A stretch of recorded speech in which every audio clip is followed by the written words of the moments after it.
Good morning, good morning, good morning guys! Good morning, magandang umaga, magandang buhay. Time check. Eto, 7:25 in the morning. Ito na yung kalabasan ng ating palayan. Ayan.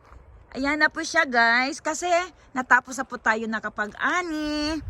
Ayan. Dumaan na yung isang buwan. At ito naman ngayon, ayan, kung ano yung nakatindi dyan, yan naman yon ang ating tatrabahuin.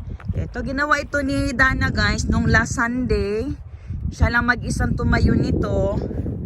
Ayan. Hulaan nyo guys kung anong ilalagay natin dyan for the next vlog. Ayan. Para sa sampayan ng mga damit.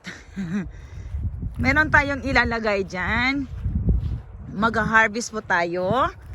Ayan. Pinapakita ko lang po sa inyo guys ang itsura ng ating palayan ngayon. Ayan. Wala na tayong makikita mga palay. Ayan na siya.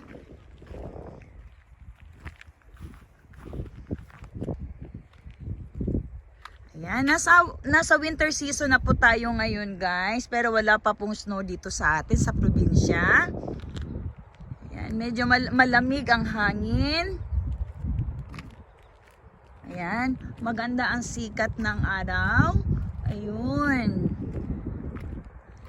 Ayan yung beautiful mountain natin, ang ating wonderful nature.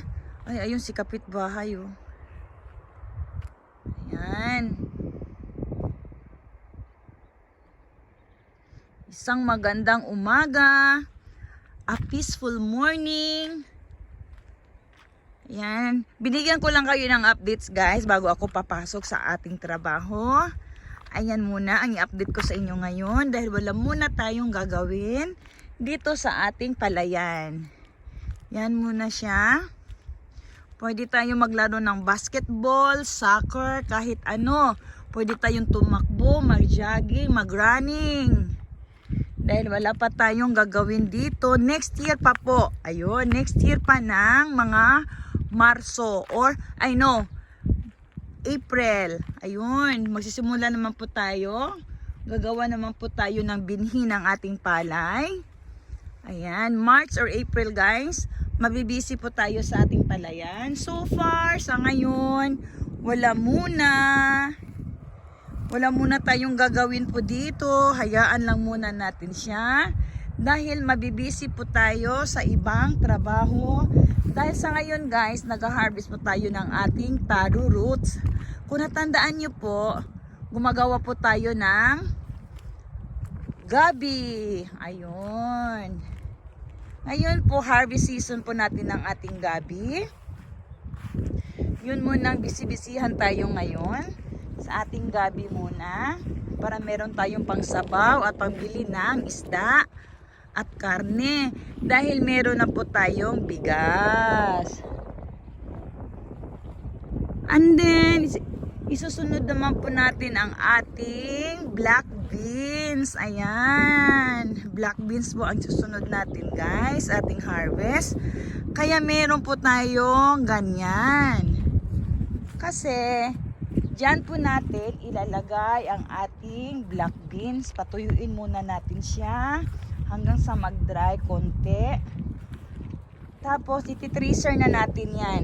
Dahil malapit na po ang New Year, kailangan makapag-harvest na po tayo ng ating black beans para maipadala po natin sa market at maibenta po natin.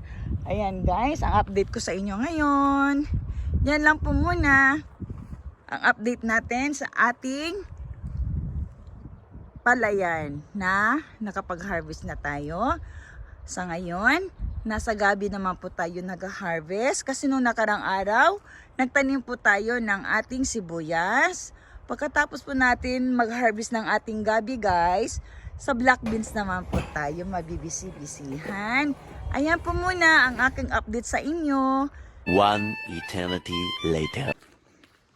Morning guys, ito na yung palayan po natin kasi winter po ngayon. Wala po tayong ginagawa sa ating pagtatanim ng bigas sa ating palayan. Kaya hayaan muna natin ganyan po siya until April. Ayun, sa darating po ng April po, ayan, maging mabisi na po tayo dito sa pagsisimula ng ating pagtatanim ng bigas. Ayan muna ang update ko sa inyo guys, dito sa ating palayan. Ganyan muna siya. Wala muna tayong gagawin po dito. Ayan po siya. Dahil tayo ay busy ngayon sa pag-harvest ng ating black beans. Ayun, black beans muna po tayo ngayon. And then, pagkatapos ng black beans po natin, ayan, magsisimula po tayo ng ating pagbubungkal dito sa ating palayan. Ayan muna may update ko sa inyo guys. Bye-bye! Ako si Inday Abil Bisaya. Happy New Year!